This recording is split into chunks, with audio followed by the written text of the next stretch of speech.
አክሊሉ ሰላም መሳይ እንደና ሰላም ነው ወይ? የሁሉም የአንከር ሚዲያ ተከታታዮች ሰላም ናችሁ ወይ? ሰላም ማለት ፈልጋለሁ። መሳይ እንዴት ነህ? በጣም አመሰግናለሁ አክሊሉ። እንግዲህ ለፈረንጆቹ ገና በዓለም እንኳንም ለአዲሱ የፈረንጆች አመት አደረሰላለሁ ከነመላ ቤተሰብ በአጠቃላይ እንኳን አደረሳችሁ ለማለት እወዳለሁ። እኔም በተመሳሳይ መልኩ ለመላው የኢትዮጵያ ሕዝብ፣ የኤርትራ ሕዝብ እንደዚሁም የምስራቅ አፍሪካ ሕዝብ ሰላም እየተመኘው እንኳን ለመልካም አዲስ አመትና ያው የገና ሳምንት ነው ለመልካም የገና በዓል አደረሰን ማለት ፈልጋለሁ። እንደ አክሊሉ ያው ዛሬ የተገናኘነው በዋናነት ፕሬዝዳንት ኢሳያስ አፈወርቂ ቃለ መጠይቅ ሰጥተዋል። በኤርትራ ቴሌቪዥን የቀረበው ቃለ መጠይቅ በትግርኛ ፕሮግራም በትግርኛ ቋንቋ የተሰጠ ነው። ብዙ ጉዳዮችን አንስተዋል። እንደው በአንዳንዶቹ ላይ በዝርዝር ከመነጋገራችን በፊት ቃለ መጠይቁ ለምን ዓላማ የተሰጠ ነው? እንግዲህ አዲሱ አመት በገባ ቁጥር የፈረንጆቹ እንደዚህ በተለምዶ ይሰጣሉና ከዛ ጋር የተያዘ ነው። በተለየ ክስተት ነው ቃለ መጠይቅ የሰጡት። ምንድነው የቃለ መጠይቁ የሰጡበት ምክንያት? የቃለ መጠይቁ ዋናው እንደምታ ሁሉ ጊዜ እንደሚያደርገው ፕሬዝዳንት ኢሳያስ አፈወርቂ ጃንዋሪ ላይ ወይ ደግሞ የአመቱ መጨረሻ ወይ የአመቱ መጀመሪያ ላይ ለህዝብ የሚያደርገው ቃለ ምልልስ አለ ከሀገር ውስጥ የሚዲያ እንትሮች ጋር አንደኛ ዋነኛ እሱ ነው። ቀጥሎ ደግሞ አካባቢያችን ውስጥ በተለይ ምስራቅ አፍሪካ እንደዚሁም ቀይ ባህር ቀጠናዎች ላይ እየተደረገና እየሆነ ያሉ ነገሮችን በጣም አንገብጋቢ ወይ ደግሞ ትኩረት ሊሰጠው የሚገባ ነገር ብሎም ደግሞ አካባቢ ያሉ መሪዎችም ህዝቡም ምን እየተደረገ ምን እየሆነ ነው? ምስራቅ አፍሪካ ውስጥ ያለ አጀንዳ የምስራቅ አፍሪካ ሀገራት ወይ ህዝቦች አጀንዳ ነው ወይስ የሌሎችም በተላላኪነት የሚፈጸም አጀንዳ ነው የሚለውን ሞር ወደ ህዝቡ አድረስ ለማድረግ የፈለገበት ሁኔታ ይመስለኛል።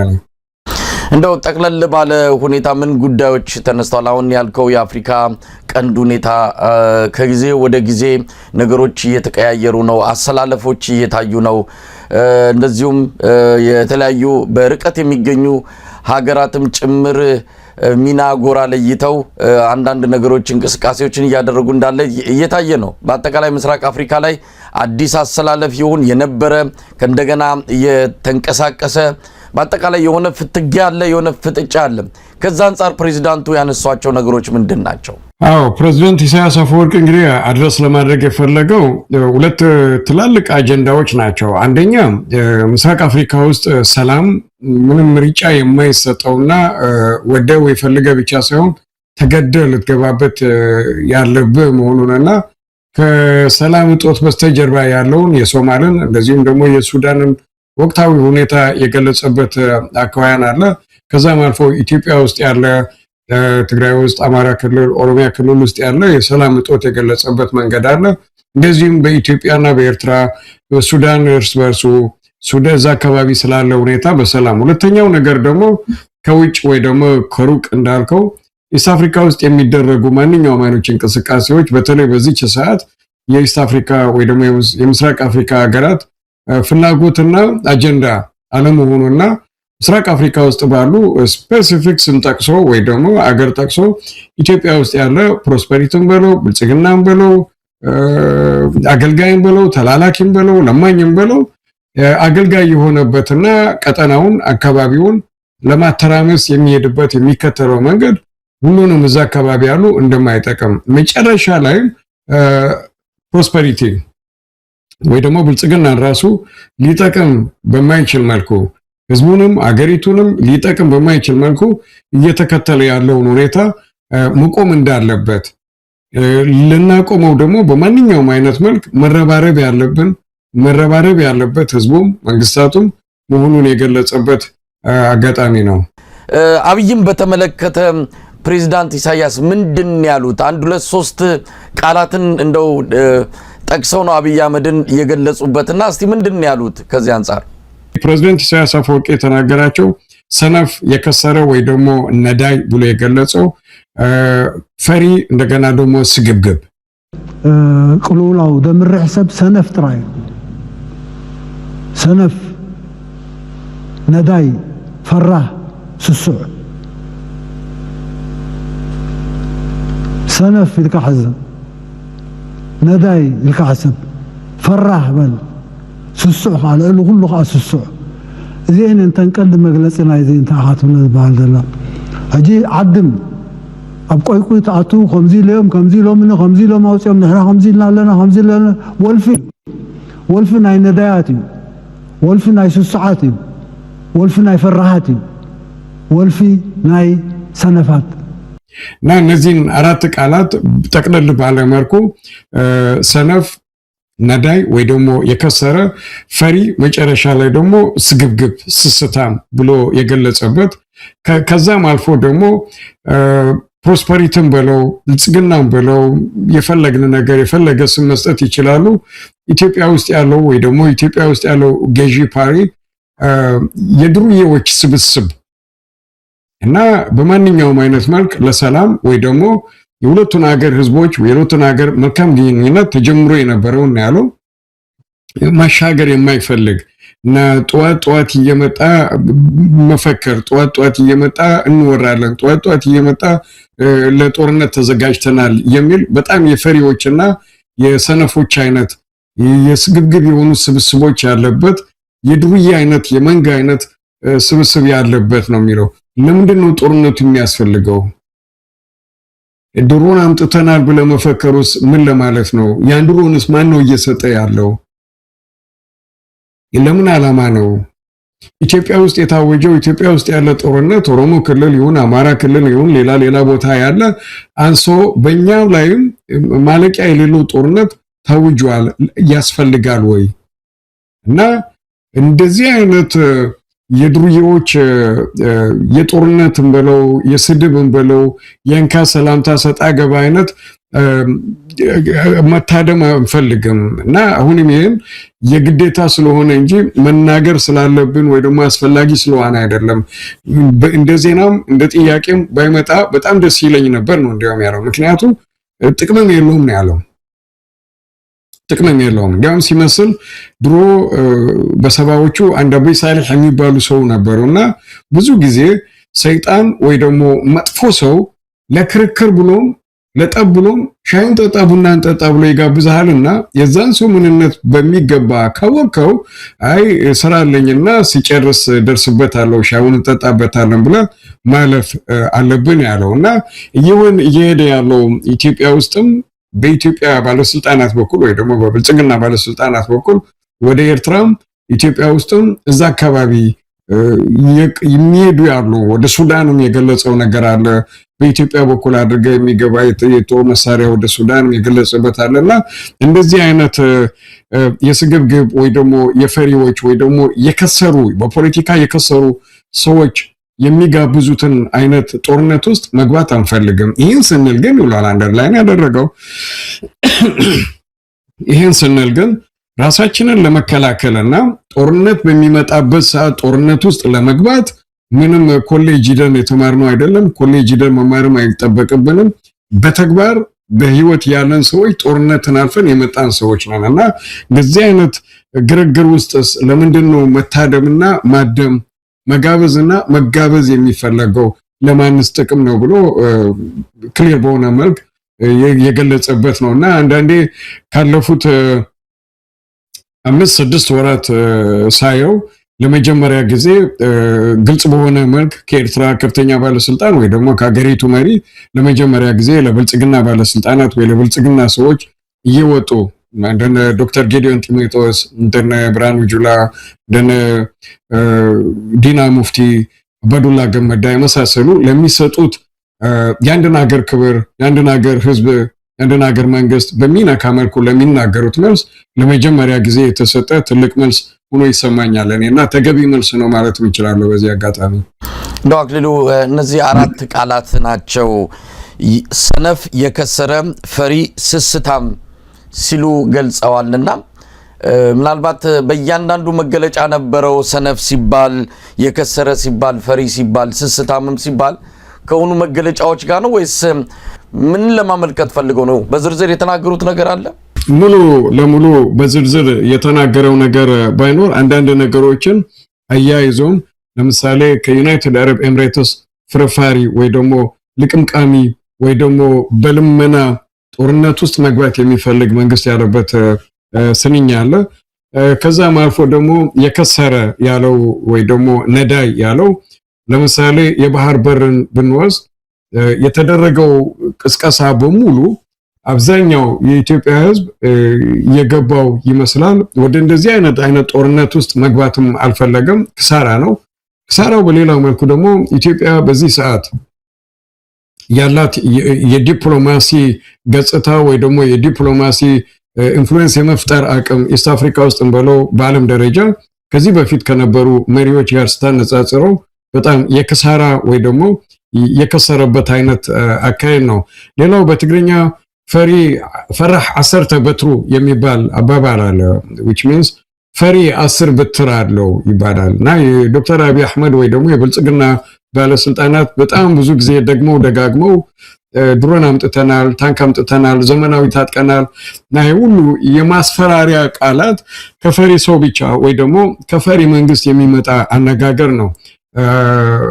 ላለፉት 2-3 ወራት ባለሳሳት የጀነራል ሐመድ ደጋሎ ወይ ደግሞ የሕሜት ጀነራል ለዛውም እየሸሹ የሽምቅ ጦርነት ውስጥ ሆነው ፖርት ሱዳንንና አስመራን በድሮን ሊደበድቡ ተዘጋጅተዋል ይባላል። ፖርት ሱዳን ላይ ደግሞ ሲደበድቡ ነበር በድሮን። እና እነዚህ ሰዎች ይህን ነገር ማድረግ ከቻሉ እንደ ኤርትራ መንግስት ወይ ደግሞ እንደ ኤርትራ አቅም ኢትዮጵያ ውስጥ ያሉ አይነት ድሮኖችን የማንታጠቅበት ምክንያት ምን ማለት ነው? ዶክተር አብይ አህመድ ወይ ደግሞ ብልጽግና ወይ ኢትዮጵያ ብቻ ነች እዛ አካባቢ ድሮን መያዝ የተፈቀደላት ለማለት ነው ወይ? እና ፈሪ የሚለው ቃል ከዚህ የመነጨ ነው።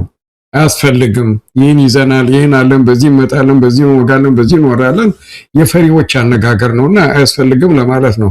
ስስታም የሚባለው ጠቀስ ያደረጋቸው ነገሮች አሉ። ሶማሌላንድ ላይ የኢትዮጵያ መንግስት የተከተለው ከሶማል ጋር የገባው አጣብቂኝ ከጅቡቲ ጋር ከትላንት ወዲያ ዶክተር አብይ አህመድ ጅቡቲ እስኪሄድ ድረስ የነበረው ሁኔታ እና እዛ አካባቢ ከሱዳንም ጋር ያለው የዲፕሎማሲ ሁኔታ ከኤርትራ መንግስት ጋርም የገባበት ሁኔታ የስግብግብነት ነው። ሁሉንም ልግዛ ወይ ሁሉንም በእጄ ላስገባ ወይ ሁሉም ድርሻዬ ነው የሚል አካሄድ ውስጥ ነው የገባውና እነዚህ ነገሮች ቃል በቃል ባይተነትንም በኢንተርቪው ውስጥ ያካተተበት ሁኔታ ነው። ሰነፍ የምትለዋ ደግሞ አትሊስት ሰነፍ ሰው ይሉኝታ ቢስ ትላንትን ልክ አንገት እንደሌለው አዝሮ እንደማያይ ሰው የማያይበት ሁኔታ ሰነፍ ሰው ነው። ሰነፍ ሰው ለከፈልክለት ዋጋ ለሰጠው መልካም ክብር ተገቢውን ክብር መመለስ የማይችል ከሆነ ሰነፍ ሰው ነው። አሁን ዩናይትድ አረብ ኤምሬት አይደለም ዶክተር አህመድን ከኢህአዴግ ወይ ደግሞ ከወያኔዎች ጦርነት የገላገለው በፍጹም። ኢትዮጵያ ውስጥ ያሉ ድሮኖች አይደሉም የገላገሉት። ድሮን አንድ ነገር ማድረግ ይችላል፣ ግን እንደ ታጋይ እንደ ወታደር መሬት ውስጥ ወርዶ ደግሞ ድልን ይጎናጸፋል ማለት አይደለም። እንደዛ ቢሆን የዩክሬን እና የራሽያ ሌሎች ጦርነቶች ባለቁ ነበር፣ አያልቅም። እና እነዚህን ነገሮች ለመግለጽ የዶክተር አብይ አህመድ ወይ ብልጽግና መንግስት የገባባቸው ሁኔታዎችና መንገዶችን የክህደት አይነቱን ለመግለጽ ሰነፍ ሰው በቃ ክብር የሌለው ሰው ትናንት ምን ነበር ከነዚህ ሰዎች ጋር ምን ተባብለን ነበር ኤርትራንም ሆነ የኤርትራን መንግስት ለመግለጽ ያወጣቸው የነበሩ ቃላቶች በሙሉ በአንድ ጊዜ ተደምስሰዋል። የደመሰሰው ደግሞ በኤርትራ መንግስት በኩል ሳይሆን በኢትዮጵያ መንግስት በኩል ነው። ያም አልፎ ደግሞ ላለፉት 6 ወራት ይነገሩ የነበሩ ሁሉ አይነት ከአንድ ትልቅ መንግስት መሪ የማጠብቃቸው የነደ ዶክተር አቶ ዲና ሙፍቲ ወይ አምባሳደር ዲና ሙፍቲ በህዳሴ ምርቃት ጊዜ ይናገሩ የነበረ አነጋገር፣ በቀደም ከገና በዓል ጋር ይናገሩ የነበረ አነጋገር ቶታሊ ስለ አንድ ሀገር ክብር፣ ስለ አንድ ሀገር ሉዓላዊነት፣ ስለ አንድ ሀገር ህዝብ ክብር በማይመጥን መልክ ያንን ለመግለጽ ያ ደግሞ ከመሪ ነው እና ያንን ለመግለጽ ሰነፍ የከሰረ ወይ ነዳይ መጨረሻ ላይ ፈሪ እንደገና ስስታም ሁሉንም ነገር የሚመኝ በሁሉም ነገር ላይ የበላይ ሆነ የመታየት ግን ተግባር ላይ የሌለ ለመግለጽ ፈሪ ብሎ አራቱን ቃላት በመግለጽ መድገሙ ማያስፈልገንም ግን ማወቅ ደግሞ እንዳለባቸው ለመግለጽ የተጠቀመበት ቃል ነው ፕሬዝዳንት ኢሳያስ አፈወርቂ። አክሊሉ እንግዲህ ሌሎች ወቅታዊ ሁኔታ አንጻር ምንድነው በፕሬዝዳንቱ ያነሱት? ለምሳሌ በአብይ አህመድ ጀነራሎችም ሆነ በተለያዩ ባለስልጣናት የጦርነት ፍላጎት እንዳለ በኃይል ነገሮችን ለመፍታት እንደሚችሉ በቅርቡም ሜጀር ጀነራል ተሾመ ገመቹ የተባሉ የመከላከያ የውጭ ጉዳይ ኃላፊ ናቸው። እሳቸው ያሉት እንግዲህ ህዝቡን ተዘጋጅም እንደማለት ነው።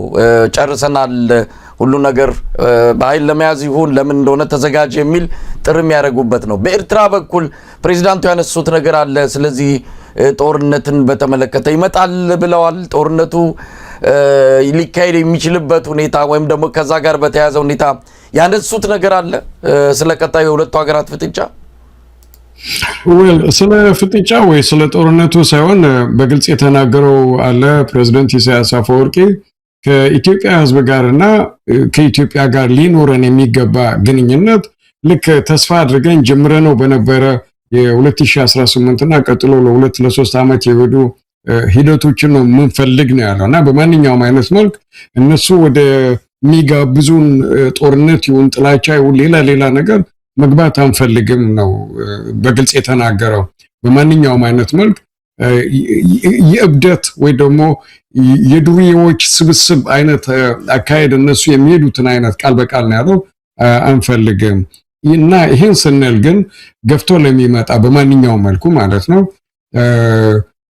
ያው እንደነሱ ኮሌጅ ነን አይደለ ጦርነት የተማርነው ወይ ጦርነት ያወቅነው ጦርነት ውስጥ ገብተን ነውና በማንኛውም አይነት መልክ ራሳችንን ሆነ ሉዓላዊነታችንን ለመከላከል የማንንም ፍቃድ በፍጹም አንጠይቅም ወይ ደግሞ አንፈልግም ተገቢው ምላሽ ለመስጠት ነው ያለው።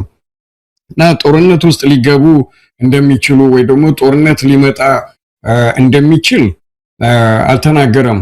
በኤርትራ በኩል ምን አይነት ዝግጅት ተደርጓል ወይ ደግሞ ምን አይነት ዝግጅት ይደረጋልም አልተናገረም።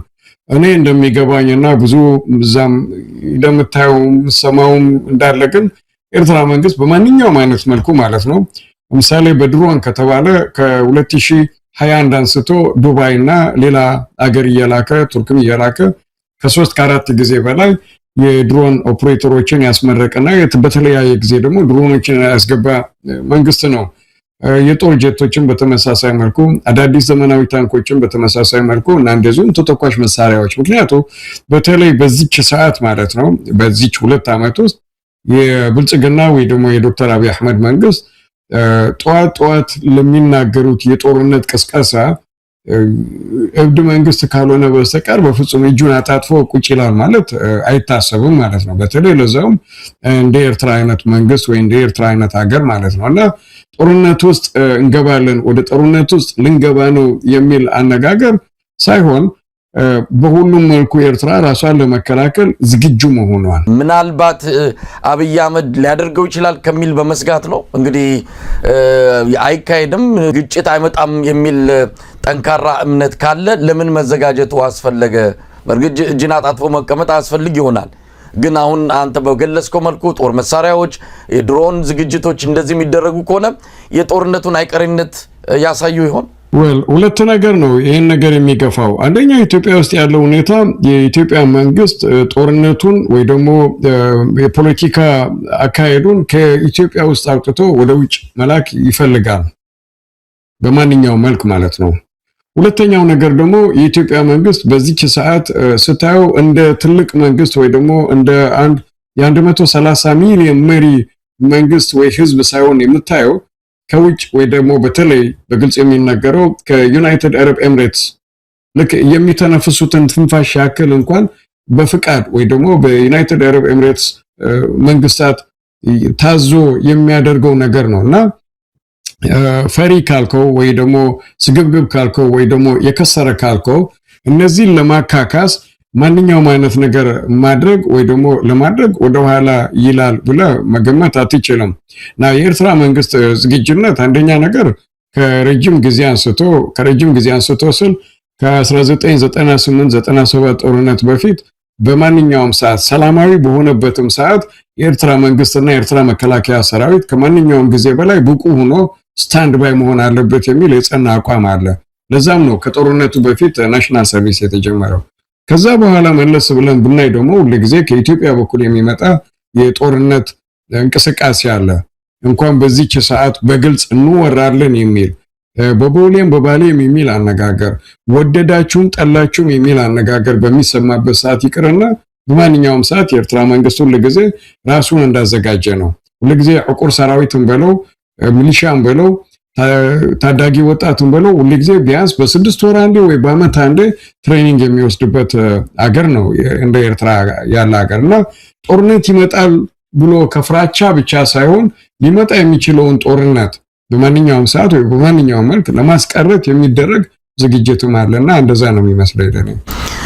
ሌላው እንግዲህ በምስራቅ አፍሪካ ያለውን አጠቃላይ ሁኔታ በተመለከተ ፕሬዝዳንቱ በአንዳንድ የዜና ማሰራጫዎችም ስለሰማው ነው በተለይ የተባበሩት አረብ ኤሚሬትስን ሚና የተመለከተ ነው። አብይ አህመድም ያው በቅጥረኝነት ያገለገለ እንዳለ ይሄ ግልጽ የሆነ ጉዳይ ነው። ሰሞኑንም ጅቡቲ ደርሶ ወደ አቡዳቢ ያልታሰበ ወይም ደግሞ ያልተገለጸ በሚዲያዎች ያልተነገረ ጉዞ አድርጎ እንደነበረ ነው። ይህም በቀጥታ በቀጠናው ባለው አዲስ የኃይል አሰላለፍና በተለይም በሳውዲ አረቢያ እየተወሰደ ባለ እርምጃ የተባበሩት አረብ ኤሚሬትስ ሚና እየቀነሰና እየኮሰመነ መምጣቱን ተከትሎ አብይ አህመድም ድንጋጤ ውስጥ እንዳለ ይነገራል። በዚህ አንጻር ፕሬዝዳንቱ ያነሱት ነገር አለ። ምስራቅ አፍሪካ ላይ በተለይ የተባበሩት አረብ ኤሚሬትስ ሚና እየጎላ የመጣበት አሁን ደግሞ በሳውዲ አረቢያ አማካኝነት ከየመን እንድትወጣ መደረጉ አሁን ከሶማሊያም እንደዚሁ የተለያዩ ኃይሎቿን እንድታስወጣ መደረጉ ሱዳን ላይም በዋናነት ሚናዋ እንዲቀንስ በተለያየ መልኩ እርምጃ እየተወሰደ እንዳለ ይሰማልና በዚህ ጉዳይ ላይ ፕሬዝዳንቱ ምን አሉ?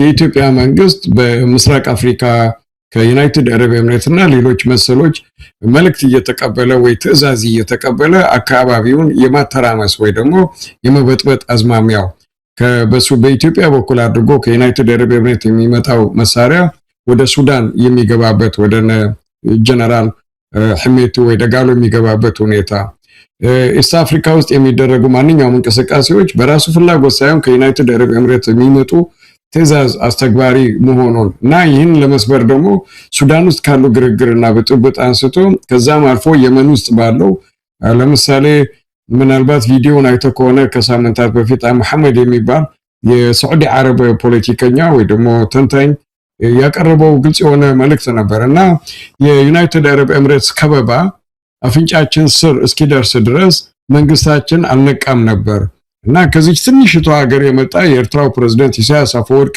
ከመጣ በኋላ ነው ዩናይትድ ሳዑዲ አረብ መውሰድ ያለባትን እርምጃ ካልወሰደች ልትበላ እንደምትችል የነገረን። ያም ሆኖ የሳዑዲ መንግስት በወሰደው እርምጃ ቁጥር የሌላቸው ተሽከርካሪዎች የጦር ተሽከርካሪዎች የመን ሳውዝ የመን ላይ የጋዩበትና በጀቶች የተደበደቡበት ሁኔታ ያለ ከዛም አልፎ ደግሞ ዩናይትድ አረብ ኤሚሬት በ24 ሰዓት ውስጥ ከየመን እንድትወጣ የሳዑዲ መንግስት ትዕዛዝ በሰጠው መሰረት ከየመን እንድትወጣ ተደረገ። እዚህ አፍሪካ ውስጥ ምስራቅ አፍሪካ ውስጥ እየተደረገ ያሉ ነገሮች በእነሱ በኩል እየሆነ መሆኑን የተገነዘበው ዘግይቶ የመጣ ውሳኔ ቢሆንም የሶማል መንግስት ዩናይትድ አረብ ኤሚሬት ጋር ተፈራርሞት የነበረ ማንኛውም አይነት ውል ካንሰል አድርጎ ከዛ አካባቢ እንድትርቅ አድርጓል። ሱዳን ውስጥ ያላት ሚናም በጣም በተለይ አሁን አብዱል ፈታህ አልቡርሃን እየወሰደ ባለው እርምጃ ሚናዋ በጣም እየቀነሰ የመጣበት ሁኔታ ነው እና እነዚህ ነገሮች እየቀጠሉ ከሄዱ ከላይም ከግብጽ ጋር ያላት ግንኙነት የላኪና ተላላኪ አይነት አይደለም፣ የመከባበር ነው። ከኤርትራ መንግስት ጋር ያለው ያው ዲስታንስን የጠበቀ በሆነ መልኩ ነው እና እዛ አካባቢ የዩናይትድ አረብ ኤሚሬትን መልእክት የሚተገብር ወይ ደግሞ የሚፈጽም መንግስት ካለ አንድ መንግስት ብቻ ነው፣ እሱ ደግሞ የፕሮስፐሪቲ ወይ ደግሞ የብልጽግና መንግስት ነው እና ፕሬዝዳንት ኢሳያስ አፈወርቂ እነዚህን ነገሮች ጠቅለል አድርጎ ሲገልጽ ትርፍራፊ ልቅምቃሚ እየተቀበለ ከነሱ አካባቢውን የማተራመስ እና ያላወጀው ጦርነት እንደሌለ የተናገረበት ነው። ኢትዮጵያ ውስጥ አማራ ላይ፣ ኦሮሞ ላይ፣ ትግሬ ላይ ከዛም ወጥቶ ደግሞ ኤርትራ ብሎም ደግሞ ቀጠናውን የማተራመስ የተላላኪነት አባዜው እንዲቆም በዚህች ሰዓት አካባቢ ያሉ መንግስታት እንዲነሱ ጥሪ ያቀረበበት አይነት መልእክት ነው ያስተላለፈው። አክሊሉ እንግዲህ ምናልባት ከፕሬዝዳንቱም ቃለም ጠይቅ ወጣ ብለን እንደው የዚህ ምስራቅ አፍሪካውን ጉዳይ በተመለከተ የአብይ አህመድ አገዛዝ በጥባጭ ሆኗል። ይሄ ምንም ጥርጥር የለውም። ኢትዮጵያንም ለከፍተኛ ብሔራዊ የደህንነት ስጋት አደጋ በመሆን የሚጠቀስ ነው። ከሌላው ከውጭ ኃይሎች የበለጠ በአሁኑ ሰዓት የኢትዮጵያ ቁጥር 1 ብሔራዊ ደህንነት ስጋት አብይ አህመድ እንደሆነ ኢትዮጵያውያን ከአንድ የጋራ ስምምነት ላይ የደረሱ ነው የሚመስለው። ምክንያቱም ሀገር ውስጥ ጦርነት የማይካሄድበት ብጥብጥ የሌለበት ቀጠና የለም። ሀገሪቱ በከፍተኛ የደህንነትና የሰላም ቀውስ ውስጥ ነው የምትገኘው። ከዚህ አንጻር ምስራቅ አፍሪካ ላይ ያለው ሁኔታ የበለጠ እንዲጋጋልና ቀጠናዊ መልክ እንዲኖረው ደግሞ በተባበሩት አረብ ኤሚሬትስ ቅጥረኝነት አንዳንድ ቦታዎች ላይ እጁን አስገብቷል። በሶማሌላንድ፣ አሁን በሱዳን ወደ አሶሳ አካባቢ ወታደራዊ ማሰልጠኛ በማቋቋም የሄሜቲ የጀነራል ዳጋሎ ወታደሮች እንዲሰለጥኑ አብይ አህመድ ጦርነቱን ጎትቶ የሱዳኑን ማለት ነው ወደ ኢትዮጵያ እያስገባ ነው የሚልም ሪፖርት እየቀረበ ነው። በጣም ዓለም አቀፍ ተቋማትም በዚህ ጉዳይ ላይ የተለያዩ መረጃዎችን እያወጡ ይገኛሉ። ፕሬዚዳንት ኢሳያስ ከዚህ አንጻር ቀደም ሲል የተናገርከውን ጨምሮ ሰፋ ባለ መልኩ የቀጠናውን ሁኔታ ተመልክተውታል። ግን እንደ አንድ ሚዲያ ባለሙያ ነገሮችን እንዴት እየታዘብክ ነው? ምስራቅ አፍሪካ ላይ አዲስ አሰላለፍ እየታየ ነው። በተለይም ኤርትራ፣ ጅቡቲ፣ ሶማሊያ ወደ አንድ መስመር ወደ አንድ ጎራ የመጡበት ሌሎች ሀገራትም እንደዚሁ ዳር ያሉበት ሁኔታ ነው። ተነጥሎ ያለው ብቸኛ አብይ አህመድ ነው። ይህንንም እንደ ታላቅ የአቅምና ጉልበታ ምስራቅ አፍሪካ ላይ ጠንካራ ሁሉንም መቋቋም የቻለ እየተባለ በደጋፊዎቹ የሚነገርለትም ሆኗል። እንዴት ትከታተለዋለህ ግን አጠቃላይ ምስራቅ አፍሪካ ላይ ያለውን አዲስ ክስተት? ማለት በደጋፊዎቹ እንደ ሀያል እንደ ገናና የሚነገረው ያው ብልጽግና መንግስት ወይ ደግሞ ዶክተር አብይ አህመድ ራሱ አንበገር የነን የሚችለን የለም የሚነካን የለም የሚሉትን ሀረግ በድጋሚ ደጋግሞ ስለሚናገር ነው። በምስራቅ አፍሪካ ያለው የኃይል አሰላለፍ ካየ ነው ልክ እንደ ኢትዮጵያ መንግስት የኤርትራ መንግስት የሌላ መንግስታትን መልእክት እየተቀበለ ለመበጥበጥ እና ለማተራመስ እጁን ቢዘረጋ ብልጽግና መንግስት የሚናገርበትንና ወይ ደግሞ የብልጽግና መንግስት ኢትዮጵያ ቶታሊ እንድትበታተን ወይ ደግሞ ህዝቡ እንዲበታተን የሚፈልገውን ፍላጎት ወደ ህልሙን ማሳካት የሚሄድበት መንገድ ነውና የኃይል አሰላለፉ ከዚህ በፊት እንደነበረው ትንሽ ቀየር ብሏል። በዚህ ሰዓት እንደሚመስለኝ የጅቡቲ፣ የሱዳን፣ የሶማል መንግስታት የኢትዮጵያ መንግስት አካሄድ እያጤኑት ያሉ ይመስለኛል። ፊት እንደዛ አይነት ነገር የነበራቸው አይመስለኝም። በዚህች ሰዓት ግን የኢትዮጵያ መንግስት ለብቻው ተነጥሎ ወይ ደግሞ ለብቻው ቆሞ መልካም ግንኙነት አለው ቢባል እዚህ ምስራቅ አፍሪካ ውስጥ ትላንት ከሄደው የጅቡቲ መንግስት በስተቀር ከዩናይትድ አረብ ኤሚሬት ባህር ተሻግሮ የሚሄድ መንግስት ነው። ለመልካም ጉርብትና፣ ለመልካም ዲፕሎማሲ፣ ለመልካም ግንኙነትና ሰላም ቢታሰብ ኑሮ እንደ ኤርትራ መንግስት የቀረበ መንግስት የለውም። እንደ ሱዳን አብደልፈታህ አልቡርሃን መንግስት የቀረበ የለውም። እንደ ሶማሊያ ሼክ ሐሰን መንግስት የቀረበ የለም። እንደዚሁ እንደ ጅቡቲ መንግስትና እነዚህን ነገሮች ወደ ጎን ብሎ ወደ ዱባይ እየተመላለሰ የሚያደርገው ሌሎች ሀገራት ደግሞ በዛው መልክ ህልውናቸው ለማስጠበቅ ወይ ለማስቀጠል አንድ የጋራ የሆነ ኦፊሻሊ ቢዘረጋም ባይዘረጋም አንድ ስምምነት ውስጥ የደረሱበት አካሄድ አለ። ቀደም ብሎ የጅቡቲ መንግስት የተናገረው ነበር እንደ ክሪሚያ አይደለንም እኛ የሚል ማለት ነው። የሶማል መንግስትን በማንኛውም አይነት መልክ መሬታችን ለድርድር ውስጥ አናስገባም የሚል አይነት ነገር ነው። የሱዳን አብደልፈታህ አልቡርሃን ካየነው አቶ ሬድዋን ሁሴንና ነጌታቸው ረዳ ወደ ፖርት ሱዳን በሄዱ ጊዜ ተቀብሎ እንደሚፈለገው ለመነጋገር ፍቃደኛ ያልሆነበት ጊዜም ነበር እና እነዚህን ሁሉ ካየ በኋላ የኃይል አሰላለፉ ወደ አንድ ጎራ የኤርትራ መንግስት፣ የሱዳን መንግስት፣ የግብጽ መንግስት፣ የጅቡቲ መንግስት እንደዚሁም የሶማል መንግስት ወዳሉበት አንድ ጎራ ያን ያስከተለው ያን ያመጣው ደግሞ የኢትዮጵያ መንግስት ራሱ ነው። ዱባይ ከመሄድ ይልቅ ወይ ደግሞ የውጭ መንግስታትን ፖሊሲ ከማራመድ ይልቅ በዋነኛነት ኢትዮጵያ ውስጥ ያለውን ሰላምና የኢኮኖሚ እጦት በተለይ ህንጻጽ ውስጥ ትግራይ ያየነውን ሁሉ ሰው ያየውን ካየ በዚህ ሰዓት በ21ኛው ክፍለ ዘመን በዚህ ዓመት በጣም ከሚያሳስንና ከሚያዛዝን ምስል እንደዛ አይነት አፍሪካ ውስጥ አለ ለማለትም ያሳዝናል። በዚህ ሰዓት ማለት ነው ያለው ጦርነት ጧት በራሱ ህዝብ ላይ ታንክና ድሮኖችን የሚለቅ መንግስት ለጎረቤት ሀገራት በማንኛውም ሰዓት ወይ ደግሞ አቅም ባገኘበት ሰዓት ሰላም ይመኛል ሰላም ይፈልጋል ብለ የምትጠብቀው መንግስት አይደለም እና እነዚህ ነገሮች ሁሉ ስታይ የግድ ነው አካባቢ ውስጥ ያሉ መንግስታት የኢትዮጵያ መንግስት ነጠል ባለ መልኩ ሊሰባሰቡ ወይ ደግሞ ኃይል አሰላለፋቸውን ሊያደርጉ ይሄን ነገር በጣም የሚገርም ነገር ከ5 ዓመት ከ4 ዓመት በፊት ፕሬዝዳንት ኢሳያስ አፈወርቂ ተናግሮት ነበር ቃል በቃሉ ማለት ነው ቃል በቃል እና አንደኛ የሳዑዲ አረብና ዩናይትድ አረብ ኤሚሬት በቀይ ባህር ዳርቻና ቀይ ባህር አካባቢ ያላቸው የኢኮኖሚ ኮምፒቲሽን ነው የኃይል አሰላለፋቸው ዩናይትድ አረብ ኤሚሬት በገንዘቡም በምንም አካባቢውን የመቆጣጠር ፍላጎት በተለያየ መልኩ አሳይታለች ሳዑዲ አረብ ደግሞ በተመሳሳይ መልኩ ከአሜሪካ መንግስት ሩቅ እንደዚሁም ደግሞ ከግብጽ መንግስትና ከኤርትራ መንግስት ጋር ደና ግንኙነት በመፍጠር አካባቢውን በተሻለ መልኩ ኮንትሮል የማድረግ ፍላጎት አሳይታለች እና በዚህ ፍላጎት መሃል ደግሞ እየጎላ የመጣ አንድ ክስተት አለ ከየመን የሚነሱ ታጣቂዎች ወይ ከየመን የሚወነጨፍ መሳሪያ ወይ ደግሞ የጦር ተተኳሽን በለው ሌላ ነገርን በለው ወደ ሱዳን የሚገባ ወደ ኤርትራ ድንበር የሚጠጋም እነዚህ ነገሮች ከወዲሁ በትብብር ካላቆም ሌላ ነገር ይፈጠራል የሚል የኤርትራ መንግስት እይታለና ያን ነው የኤርትራ መንግስት ማንጸባረቅ የፈለገው መግለጽ ነው የፈለገው ይሄን ለማድረግ ደግሞ ከግብጽ ከሳዑዲ አረብ ሌሎችም ይሄን ነገር ተግባራዊ ለማድረግ ሰላም ለማምጣት ከሚጥሩ መንግስታት ጋር ይሰራል ያ ማለት ግን ከኢትዮጵያ መንግስት ጋርም ዛሬ በተናገረው መሰረት ሰላም አንፈልግም አይደለም ወይ ደግሞ የግድ ጦርነት ውስጥ መግባት አለብን ማለት አይደለም እንዳለው እንዲያውም እነሱ ወደሚፈልጉት ጦርነትና አውዳሚ ወደሆነ ነገር መግባት አንፈልግም ነው ያለው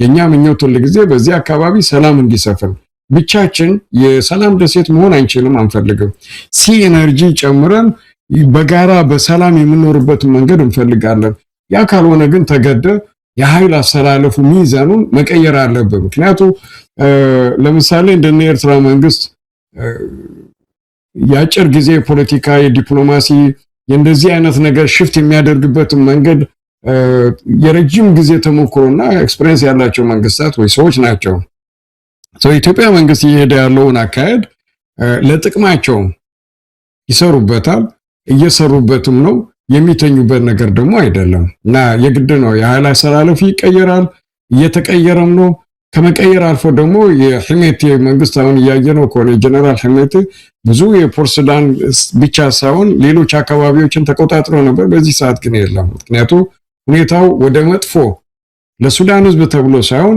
ለዩናይትድ አረብ ኤሚሬት ተብሎ የሚከፈል ዋጋ ነው ሱዳን እዚህ አይነት ደረጃ ውስጥ ያደረሳትና ይህ ነገር ኤርትራ ውስጥ ሊመጣ ማይችልበት ምክንያት የለም ጅቡቲ ውስጥ ሊመጣ ማይችልበት ምክንያት የለም ሶማሌ ውስጥ ሊመጣ ማይችልበት ምክንያት የለም በተለይ ሶማሌላንድ ከእስራኤል ዕውቅና ካገኘች በኋላ ከውጪ ደግሞ የኢትዮጵያ መንግስትና የዩናይትድ አረብ ኤሚሬት መንግስታት የሚገፉት ነገር አለ ናይ ነገር ለማቆም እነዚህ መንግስታት ወይ ሀገራት የግድ ነው አንድ አይነት የኃይል አሰላለፍ ወይ ደግሞ ስብስብ ለመፍጠር ያስገድዳቸዋል ይገደዳሉ አክሊሉ እንግዲህ በብልጽግና በኩል የሚቀርብም ክስ አለ በተለይ የኤርትራ መንግስት ላይ ያው አብይ አህመድ የተባበሩት አረብ ኤሚሬትስ ቅጥረኛ ነው የሚለው በትክክልም የተረጋገጠው ይሄንንም እነሱ የሚያስተባብሉት አይደለም በዛው መጠን እነሱም የኤርትራን መንግስት የሳውዲ አረቢያ ቅጥረኛ የግብጽ ቅጥረኛ ባለፈው ፕሬዝዳንት ኢሳያስ ወደ ግብጽ በሄዱ ጊዜ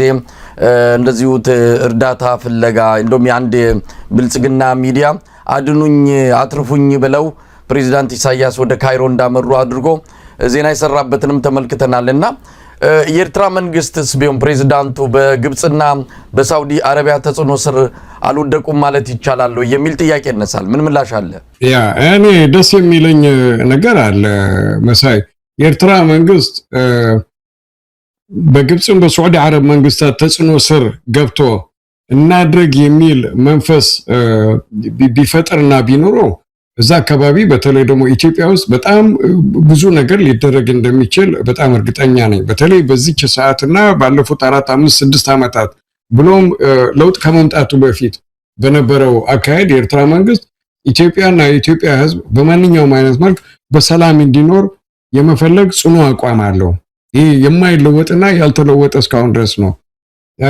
በጣም የሚያሳዝነው ግን የኢትዮጵያ መንግስት የቱም ቦታ ሲሄድ እንደ ዲፕሎማሲ እንደ ተወዳጅ ሀገር እንደ ተወዳጅ መንግስት እንደ ተወዳጅ መሪ እርዳታ ለመስጠትና እነሱን ለማዳን እንጂ እኔን አድኑኝ ብሎ የሄደ ተደርጎ አይወራም አይነገርም። የኤርትራ መንግስት ከጅቡቲም ከሱዳንም ከሶማሊም ከማንኛው መንግስት ጋር የሚያደርገው ግን ያድኑኝ አይነት መንገድ ይባላል እና አይደለም። አድኑኝ የሚባልበት ጊዜ ከተደረሰና አስፈላጊ ከሆነ ማይርበ ምክንያት የለም አስፈላጊ ከሆነ ማለት ነው።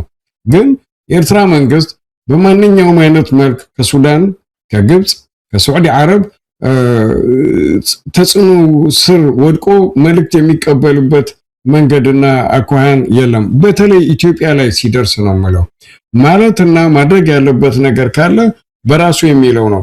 ለሚባሉ ነገሮች እያንዳንዱ አንድ ጭብጥ አለ ወይ አንድ የሚታይ እንቅስቃሴ አለ ወይ ካልክ የለም ነው። በፍጹም ሊቀርብ የሚችል ነገር የለምና በብልጽግና መንግስት ወይ በብልጽግና ደጋፊዎች እነዚህ ነገሮች በተከታታይ ምን ሰማቸው ምን ናያቸው ናቸው የሚባሉት ነገሮች ሁሉ የራስን ለመሸፈን ወይ ደግሞ በግልጽ የሚናገሩትን እና የሚያደርጉትን ባላንስ ለማድረግ ጃስቲፋይ ለማድረግ የሚደረግ እንቅስቃሴ ካልሆነ በስተቀር ተጨባጭነት ያለው ነገር አይደለም። ኤርትራ መንግስት እንደማንኛውም መንግስት ከሳዑዲ አረብ ከጅቡቲ ከግብጽ ብሎም ከየመን ከጣሊያን ከማንኛውም ሀገር ጋር ዲፕሎማሲያዊ ግንኙነት የማድረግ ሙሉ መብት አለው። በራሱ ፍላጎት የሚደረግ ግንኙነት ነው ይህ ነገርና አድኑኝ ለማለት ነው ወይ ደግሞ ኢትዮጵያ ለመጉዳት ነው የሚል ክስ ሊመጣ ይችላል። ለምን መጣ ያልኩኝ አይደለም፣ ግን ከእውነት የራቀ ቶታሊ ውሸት ነው ማለት ብቻ ነው የምፈልገው። ሌላው አክሊሉ የኤርትራ መንግስት ፕሬዝዳንት ኢሳያስም በብልጽግናዎች ከሚከሰሱባቸው ጉዳዮች አንዱ በኢትዮጵያ የተቃዋሚ ኃይሎችን በማገዝ በመርዳት ኢትዮጵያ ውስጥ ሰላም እንዳይሰፍን የተለመደውን የመበጥበጥ ስራቸውን ጀምረዋል የሚል ተከታታይ ክሶችን እየቀረበ ነው። እንደውም ሰሞኑን አንድ የሆነ የቴሌቪዥን ፕሮግራም ተመልክቼው ነበረ። የሻቢያ መንግስት አማራ ክልል ምን ይሰራል የሚል ርዕስ የተሰጠው አንድ ፕሮግራም አይቻለሁ። በእርግጥም አማራ ክልል የሻቢያ መንግስት አለ፣ ትግራይ ውስጥ የሻቢያ መንግስት አለ።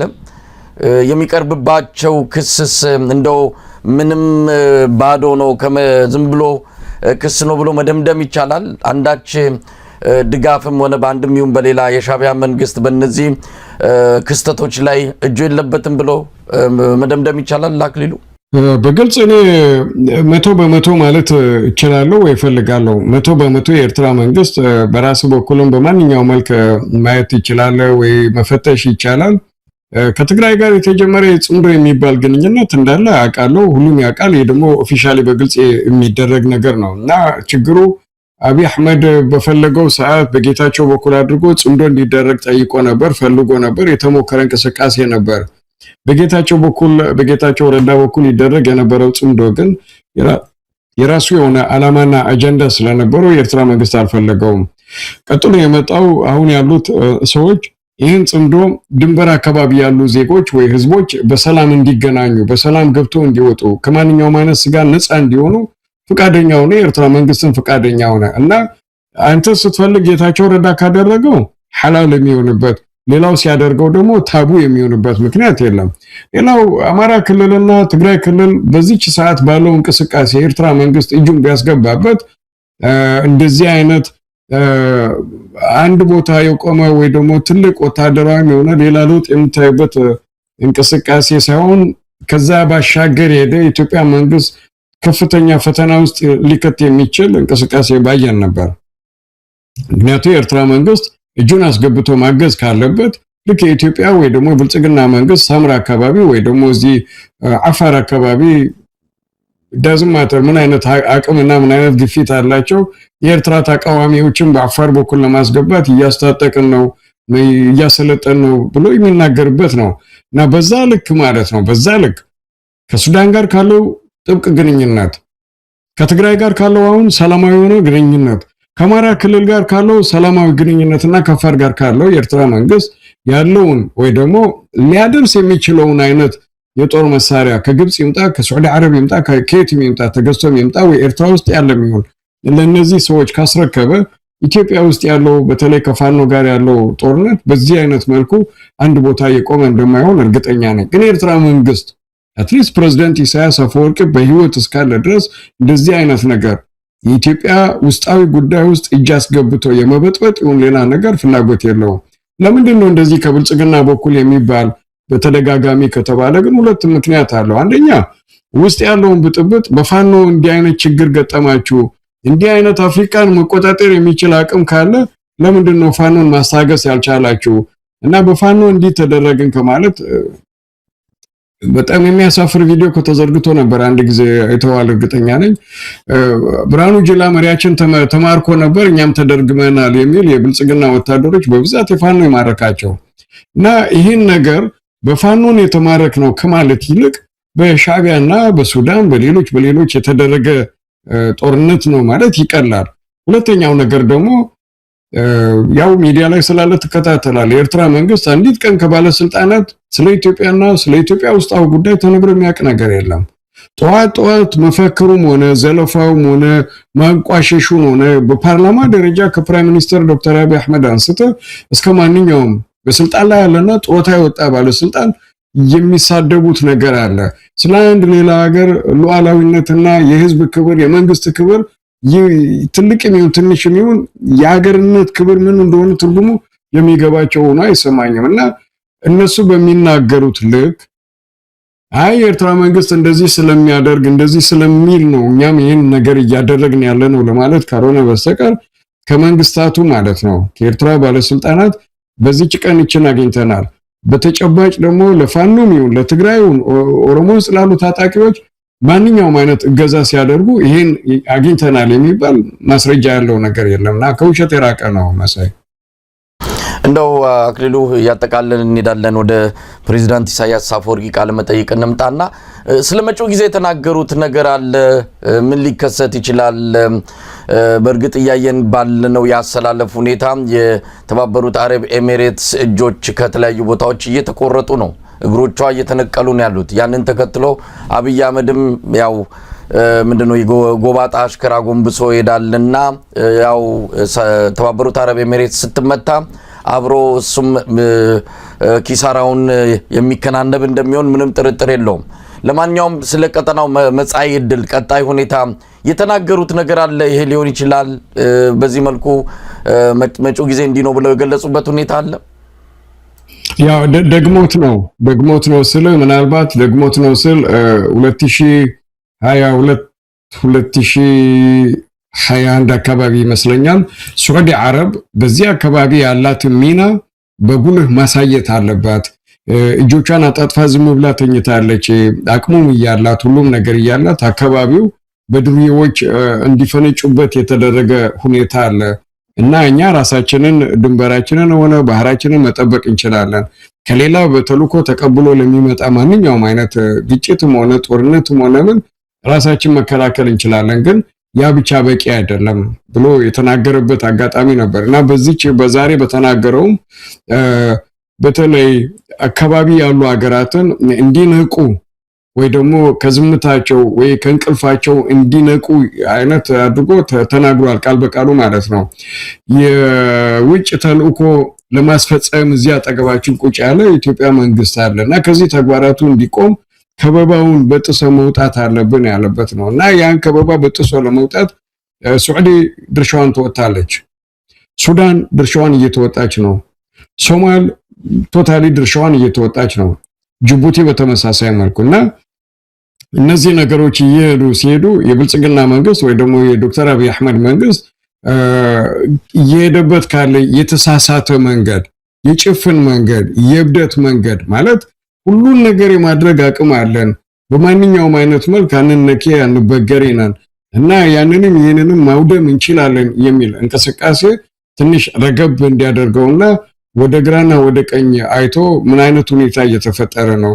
ዩናይትድ አረብ ኤሚሬትስ ከዚህ አካባቢ ያላት ሶማል ካባረረቻ ሶማል መንግስት የለም ነው የሚባል ይናቃል። ካባረረቻ ሱዳን ካባረረች ከኤርትራ መንግስት ጋር ያለው ግንኙነትም የተቆጠበ ከሆነ ከዛም ከየመንና ወደ የመን አካባቢ ዝር እንዳትል የሳዑዲ መንግስት ትዕዛዝ ከሰጠ የኢትዮጵያ መንግስት የሚቀበለው ትዕዛዝ የስልክ ትዕዛዝ ብቻ ነው የሚሆን እና ይሄ ነገር ደግሞ ከረጅም ጊዜ በኋላ የኢትዮጵያ መንግስትና ኢትዮጵያንም ስለሚጎዳ ያስቡበታል የሚል እሳቤ አለኝ። እንዲያስቡበት አድርጎም ነው የኤርትራ መንግስት ዛሬ ፕሬዝዳንት ኢሳያስ አፈወርቂ ኦሮሚያ ክልል ላይ፣ ትግራይ ክልል ላይ፣ አማራ ክልል ላይ ጦርነት አውጇል። እኛ ላይ እንደገና ጦርነት አውጇል። የጦርነት ጋጋታውና የአዋጁ ብዛት ቀላል አይደለምና ይህ አላስፈላጊ ነው ብሎ መልእክት ማስተላልፈዋል። እንግዲህ አክሊሉ ፕሬዝዳንት ኢሳያስ አፈወርቂን የቃለ መጠይቅ መነሻ አድርገን የተገናኘንበት የዛሬው ዝግጅት ይህንን ይመስላል። ምናልባት በመጨረሻ የምትለው ነገር ካለ እድሉን ልስጥህ። በቅርብ ጊዜ እንደምንገናኝ ተስፋ አደርጋለሁ። በተለይም የአፍሪካውን ቀጠና አጠቃላይ የፖለቲካ ሁኔታ አዳዲስ አሰላለፎችን በተመለከተ ያው ኤርትራም ኢትዮጵያም ሌሎችም ቀጠናዊ ሀገራት ጉዳይ ስለሆነ ጉዳያችንም ስለሆነ ዳግም ተገናኝተን ስለዚህ ነገር የምናነሳ እንደሚሆን ተስፋ አደርጋለሁ። እንደው በመጨረሻ የምትለው ካለ? በመጨረሻ ማለት የምፈልገው በእርግጥ ለብልጽግና መንግስትና ለብልጽግና መንግስት ጸሐፊዎች ወይ ተንታኞች ማለት የምፈልገው ልክ እንደ ኢትዮጵያን ህዝብና ኢትዮጵያን ሉዓላዊነት ማክበርና መከበር እንደሚፈልጉ የሌላውን ቢያከብሩና ኢስት አፍሪካ ውስጥ በተለይ ደግሞ ኢትዮጵያና ኤርትራ ውስጥ እንደዚህም ሱዳን ውስጥም ያየነው ያለ ጦርነት በጣም የሚያሳዝን ነው። ሱዳን ለብዙ ዓመታት ስለተቀመጥኩኝ አሁን ያለው ሁኔታ ሳይሆን በጣም የሚያሳዝን የሚያሳስብ ነው እና ወደ እንደዚህ አይነት ነገር መመለስ ሳይሆን መንግስታቱ ያለባቸው አብሮ ለመስራት አብሮ ለማደግ ኢኮኖሚያቸውን ለማሳደግ ሩቅ እነ ቻይናና አሜሪካ ጋር ድረስ ሄደ በንግዱም በዲፕሎማሲውም መስራት ከቻልክ አካባቢ ካሉ መንግስታት ጋር ተባብረና ተስማምተን ማሰራበት ምክንያት ስለሌለ ወደ እንደዚህ አይነቱ እንዲመለሱ ነው መናገር የምፈልገው። ሶሻል ሚዲያ ላይ የሚወራው የሚነገረው የሚከሰሰው በጣም ብዙ ነው። ከዛ ወጣ ባለ መልኩ አገር ቤት ውስጥ ያለ ህዝብን ግምት ውስጥ ባስገባ መልኩ ነገሮችን ብናይ ደግሞ ደስ ይለኛል። መሳይ አመሰግናለሁ። ነው አክሊሉ ሳለ የሚዲያ ባለሙያ ያው ቀደም ሲል እንዳልኩት ዳግም በቅርብ እንደምንገናኝ ተስፋ በማድረግ ነው ለዛሬ የምሰናበተው።